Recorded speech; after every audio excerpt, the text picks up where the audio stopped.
और तुम कहते हो दुर्योधन मर गया, मैं कहता हूं दुर्योधन जिंदा है विचारों के रूप में।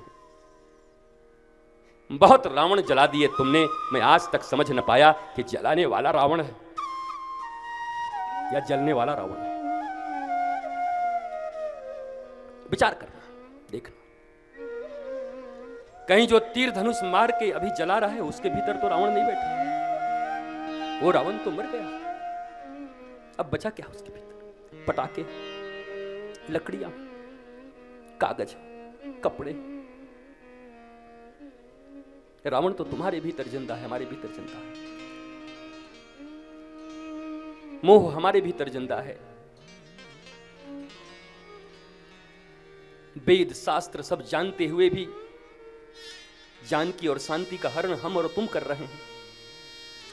शांति जीवन में चाहिए, पर राम की आराधना करके मिलेगी। अगर रावण की तरह जबरदस्ती शांति उठा लोगे, सीता रूपी भक्ति उठा लोगे, तो 1 लाख पूत 1.25 लाख नाती ता रावण घर दिया न बाती।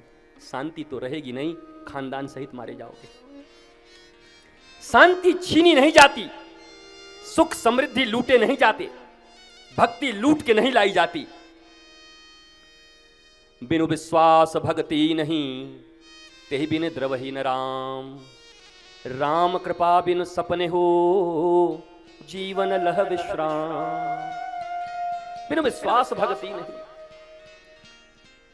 श्वास से मनुष्य जिंदा है और विश्वास से भक्ति जिंदा है। विश्वास विशेष श्वास, विश्वास कहते हैं विशेष श्वास, स्पेसिफिक स्पेशल श्वास।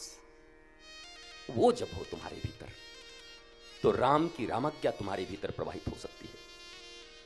मेरे भाई बहन, मेरे मित्र, मेरी प्यारी माताएं, बच्चे, बुजुर्ग, नौजवान, व्यासपीठ पर बैठा हुआ व्यक्ति की उम्र नहीं होती। 5 साल के कपिल बैठते हैं और अपनी मां को नीचे बिठाकर ज्ञान देते हैं।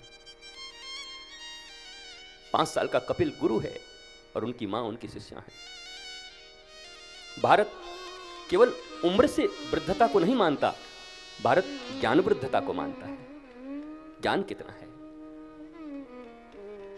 मदालसा जैसी मां हुई जिन्होंने अपने 3-3, 4-4 बच्चों को 5 साल की उम्र में ही, वो मां कैसी मां होगी जिसने आत्मज्ञानी बना दिया अपने बच्चों को।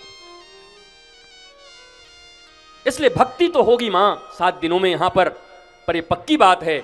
अब तक केवल भक्ति रहती थी, अब ज्ञान और वैराग्य के साथ इस भागवत को सुनने के बाद तुम्हारी भक्ति स्थिर हो जाएगी।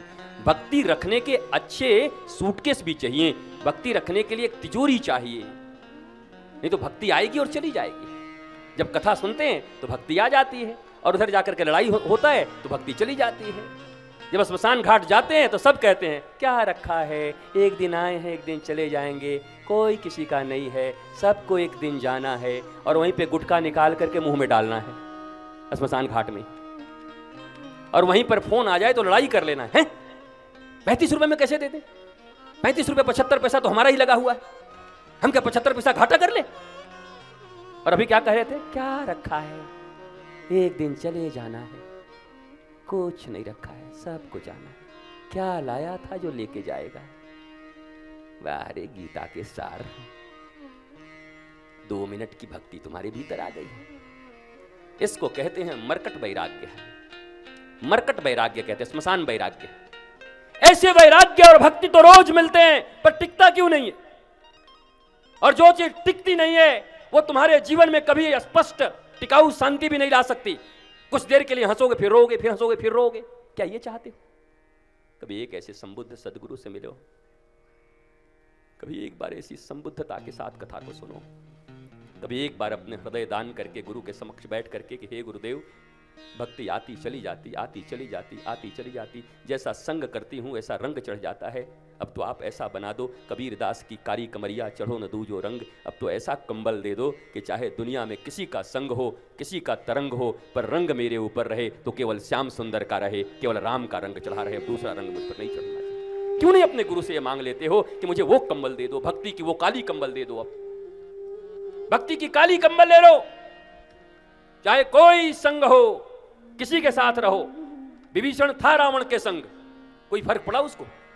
उसकी भक्ति बनी रही। पर तुम मत बन जाना, अभी तुम्हारे भीतर में इतनी ताकत नहीं है।